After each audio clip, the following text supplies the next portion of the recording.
Hello viewers, today's ফ্রিল্যান্সারে আপনাদেরকে আবারও স্বাগতম। আজকে আমি আপনাদেরকে দেখাবো কিভাবে আপনার পিসি থেকে একটি ফোল্ডার সম্পূর্ণভাবে হাইড করা যায়। সম্পূর্ণভাবে লুকায় রাখবেন, এটি কেউ আর খুঁজে পাবে না। একমাত্র আপনি ছাড়া এটা কেউই কোনোভাবেই খুঁজে পাবে না। প্রসেসটা খুবই সহজ, কিন্তু এতটা সিকিউর যে আপনি অবাক হয়ে যাবেন। এটা অনেক ইজি, অনেক ইজি একটা ব্যাপার, জাস্ট একটা কমান্ডের ব্যাপার। আসলে আমাদের সবারই কম বেশি পার্সোনাল ডকুমেন্ট থাকে যেগুলা অন্যদের কাছ থেকে আমরা লুকায় রাখতে চাই বা কারোর সাথে শেয়ার করতে চাই না। এরকম ফোল্ডার, কিছু ফোল্ডার আছে সারা জীবনেও কাউকে দেখানো যায় না। হ্যাঁ, আমি সেরকম ফোল্ডারগুলা যাতে আপনারা লুকায় রাখতে পারেন তার একটা ট্যাকটিক্স দেখাবো। নর্মালি আমরা কি করি? আমরা যেটা করি সেটা হচ্ছে অর্গানাইজারে যাই, ফুল অপশন, ভিউ অপশন থেকে কি ডোন্ট শো হিডেন ফাইল, এই অপশন দুইটা ইউজ করি।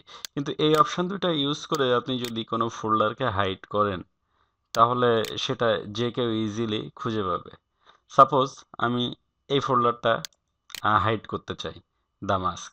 তাহলে আমাকে কি করতে হবে? এইখানে ক্লিক করলাম, জাস্ট লিখলাম CMD,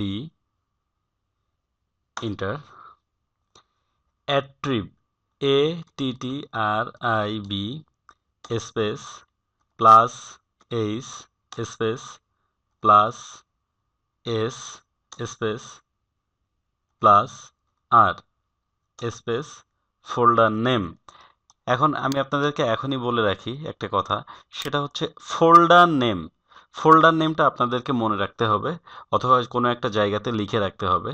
যদি ফোল্ডার নেম যদি আপনাদের মনে না থাকে বা সঠিকভাবে পরবর্তীতে না লিখতে পারেন তাহলে এই ফোল্ডারটি আপনি আর খুঁজে পাবেন না যতক্ষণ না পর্যন্ত আপনি আপনার কম্পিউটার আবার সেট আপ দিবেন। হ্যাঁ, তবে যখন আপনি আপনার কম্পিউটার সেট আপ দিবেন তখন আপনি ফোল্ডারটা আবার পাবেন।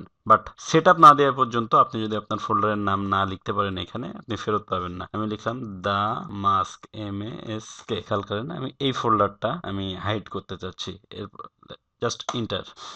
সো দ্য মাস্ক, জাস্ট একটা রিফ্রেশ দেন, এই যে ফোল্ডারটা চলে গেল। এখন আপনি চাইলে এটা কেটে দিতে পারেন। কোনোভাবেই এই ফোল্ডার আর কেউ খুঁজে পাবে না, একমাত্র আপনিই জানেন এখানে একটি ফোল্ডার আছে, আর কেউই জানে না এবং কেউ খুঁজেও পাবে না, কোনোভাবেই খুঁজে পাওয়া সম্ভব না। সো ফোল্ডারটা যদি আপনি আবার ফেরত আনতে চান এখানে ক্লিক করুন, CMD, ইন্টার, এখানে লিখুন আগের মতোই ATTRIB, অ্যাট্রিব স্পেস, এবার আপনাকে যেটা করতে হবে সেটা হচ্ছে -H space -S space -R space ফাইলের নাম। আমি তখন যে ফোল্ডারটা ওপেন হাইড করছিলাম সেটা the mask, MASK, mask, inter. Look, the mask আবার চলে আসছে। এখন এটা কেটে দেন, এই যে দ্য মাস্ক চলে আসলো। এইভাবে আপনি খুব সহজেই আপনার পিসি থেকে যে কোনো ফোল্ডার আপনি ইজিলি হাইড করতে পারবেন। তবে একটা জিনিস আপনাদের খেয়াল রাখতে হবে সেটা হচ্ছে ফোল্ডারের নাম খেয়াল করে দেখেন, আমার কিন্তু দ্য মাস্ক এর ভিতরে কোথাও স্পেস নাই। সো আপনি যদি সাপোজ এই ফাইনাল ডেস্টিনেশন 4 হাইড করতে চান অবশ্যই এটাকে আগে এর ভিতরের স্পেসগুলো কেটে দিবেন, ফাইনাল ডেস্টিনেশন 4 এভাবে একটা মাত্র কিওয়ার্ড তৈরি করে নেবেন, তাহলে এটা খুঁজে পাবেন। আমি আবারও বলছি, যে ফোল্ডারটাও আপনি হাইড করতে চান উপরে বারে একটা ক্লিক করুন, CMD লিখুন, ইন্টার দিন, এরপর লিখুন attrib, ATTRIB space plus H space plus S space plus R space আমি যে ফোল্ডারটি হাইড করতে যাচ্ছি the mask, MASK, mask, enter. So the mask hide হয়ে গেছে। আমি যদি আবারও যদি এটাকে যদি আনতে চাই আবারও সেম ভাবে ক্লিক করুন, CMD, enter, ATTRIB space -H -S space -R space folder নাম the mask, MASK, mask, enter. So ফোল্ডারটি আবার চলে আসছে। সো এইভাবে আপনি আপনার কম্পিউটার থেকে খুব সিকিউরভাবে যে কোনো ফোল্ডার হাইড করতে পারবেন। কিন্তু একটাই সাবধানতা, সেটা হচ্ছে অবশ্যই আপনার ফোল্ডারের নামটি ঠিকমতো আপনাকে মনে রাখতে হবে অথবা কোথাও লিখে সংরক্ষণ করে রাখতে হবে।